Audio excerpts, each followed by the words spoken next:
Bonjour à tous, aujourd'hui dans ScienceClick, la dualité onde-corpuscule. À première vue, il semblerait que l'on puisse distinguer dans l'univers deux types d'objets.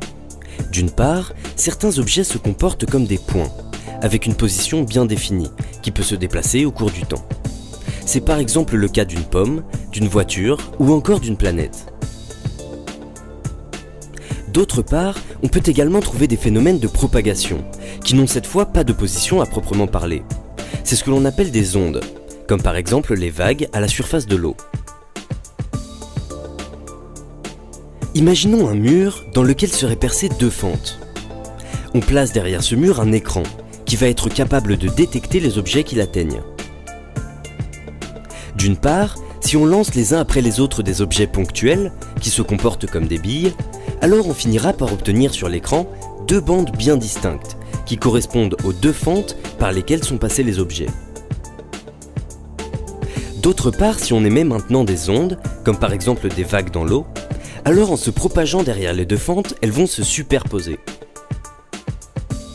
En se superposant, les vagues vont soit s'ajouter entre elles pour former une plus grande vague, soit s'annuler pour former une vague plus petite.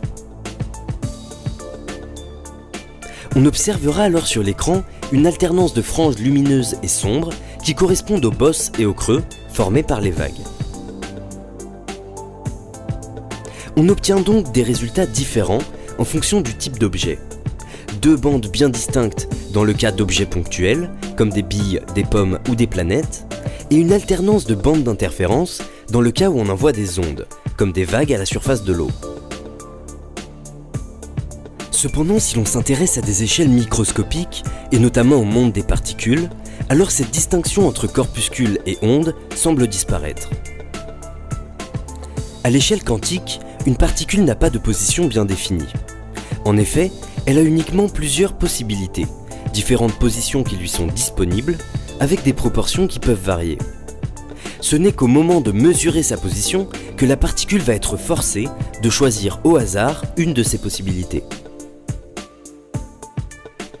Or, il se trouve que plus une position intervient au départ en grande proportion, plus il va être probable que la particule choisisse cet endroit en particulier au moment où on va l'observer.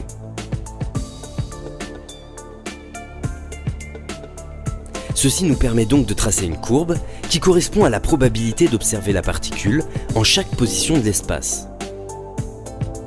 Au moment où on va mesurer sa position, la particule va de préférence choisir un endroit où la courbe est haute, c'est-à-dire une position qui est associée à une forte probabilité, plutôt qu'un endroit où la courbe est basse, c'est-à-dire de faible probabilité. Or, cette courbe de probabilité n'est pas fixe. En effet, au cours du temps, elle va évoluer, et ce de façon très similaire au mouvement d'une onde. Reprenons alors notre expérience, mais avec des particules cette fois-ci, et imaginons que l'on puisse regarder sans que cela ne les force à choisir une position. Au départ, la particule que l'on envoie n'a pas encore de position bien définie. Sa courbe de probabilité va donc se propager dans l'espace, et ce à la façon d'une onde. Ainsi, comme les vagues dans l'eau, cette courbe va passer à travers les deux fentes en même temps, et se superposer avec elle-même de l'autre côté du mur. Elle va donc arriver jusqu'à l'écran en formant le même motif qu'aurait formé une onde, une alternance de bosses et de creux.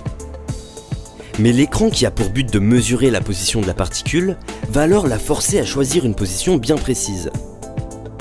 La particule qui jusqu'alors n'avait pas de position va donc choisir de se situer, de préférence à un endroit où la probabilité est forte, c'est-à-dire au niveau d'une bosse dans la courbe de probabilité. On va alors observer un petit point sur l'écran, à l'endroit qu'a choisi la particule. Sur l'écran, la particule prend donc l'apparence d'un petit point, ce qui pourrait suggérer qu'elle s'est comportée comme une petite bille, et donc que les particules sont des objets ponctuels. Cependant, si on continue d'en envoyer une à une, les particules vont se regrouper au niveau des bosses, car c'est là que la probabilité est la plus forte. On va alors finir par observer sur l'écran le même motif que l'on obtenait en envoyant des ondes. Les particules se sont toutes regroupées au niveau des bosses, et ainsi ont formé ensemble ce motif. Les particules qui composent notre univers ne sont donc ni des corpuscules, ni des ondes.